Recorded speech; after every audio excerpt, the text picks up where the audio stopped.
Bank minimum balance new rule. नए साल 2025 के आगमन के साथ ही देश की बैंकिंग व्यवस्था में कई अहम परिवर्तन लागू हो चुके हैं। रिजर्व बैंक ऑफ इंडिया ने बैंक खातों में न्यूनतम राशि बनाए रखने, लेनदेन शुल्क और डिजिटल भुगतान प्रणाली से संबंधित नियमों में महत्वपूर्ण संशोधन किए हैं। ये बदलाव देश भर के लाखों बैंक ग्राहकों को सीधे तौर पर प्रभावित करेंगे और उनकी वित्तीय स्थिति में सुधार लाने में मदद करेंगे। इन नए प्रावधानों का मुख्य लक्ष्य आम नागरिकों को बैंकिंग सुविधाओं में अधिक राहत और पारदर्शिता देना है। विशेष रूप से मध्यम और निम्न आय वर्ग के लोग जो अपने खाते में निर्धारित राशि बनाए रखने में कठिनाई महसूस करते हैं, उनके लिए यह फैसला बेहद उपयोगी साबित होगा। नई व्यवस्था में वरिष्ठ नागरिकों, महिला खाताधारकों और ग्रामीण क्षेत्रों के लोगों के लिए विशेष सुविधाएं शामिल की गई हैं। सरकार ने डिजिटल भारत मिशन को आगे बढ़ाते हुए सभी ऑनलाइन ट्रांजैक्शन को शुल्क मुक्त बनाए रखा है, जिससे कैशलेस लेनदेन को बढ़ावा मिलेगा।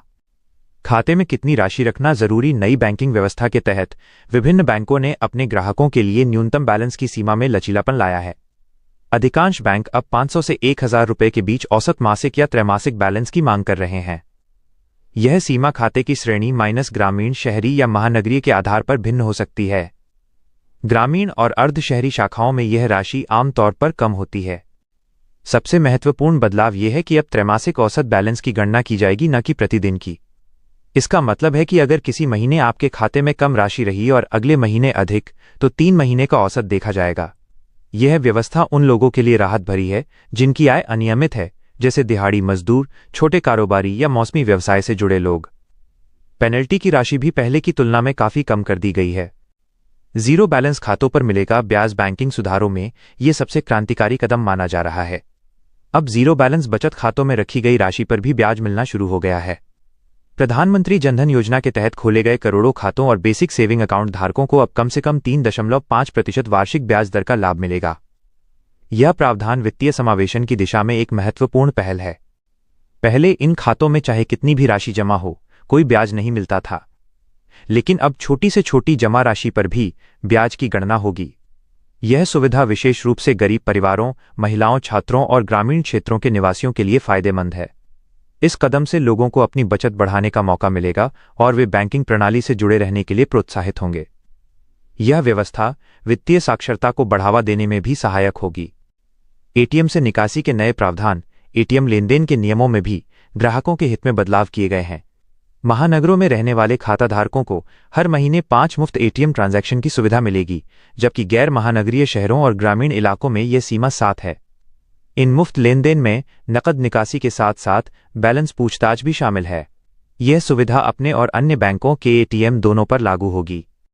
निर्धारित सीमा पार करने पर अब अधिकतम 18 रुपये प्रति निकासी और 8 रुपये प्रति बैलेंस जांच का शुल्क लिया जाएगा। पहले यह शुल्क 21 रुपये तक था, जिसे घटाकर अब कम किया गया है।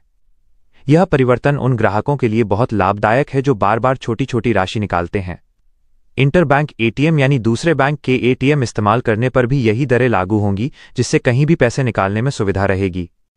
डिजिटल लेनदेन में शुल्क की छूट। डिजिटल इंडिया अभियान को मजबूती देने के उद्देश्य से सभी डिजिटल भुगतान विकल्पों को पूरी तरह शुल्क मुक्त रखा गया है।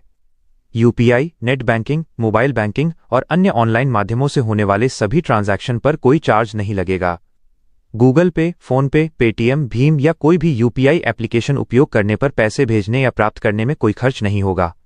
यह नीति नकदी रहित अर्थव्यवस्था को प्रोत्साहन देने और लोगों को डिजिटल माध्यमों की ओर आकर्षित करने के लिए बनाई गई है। व्यापारियों और दुकानदारों के लिए भी ये व्यवस्था लाभकारी है, क्योंकि अब वे बिना किसी अतिरिक्त लागत के डिजिटल पेमेंट स्वीकार कर सकते हैं। एनईएफटी और आरटीजीएस जैसे बड़े लेनदेन के तरीकों पर भी शुल्क घटाया गया है, जो व्यावसायिक लेनदेन को आसान बनाएगा। यह कदम देश में डिजिटल भुगतान संस्कृति को मजबूत करने में महत्वपूर्ण भूमिका निभाएगा।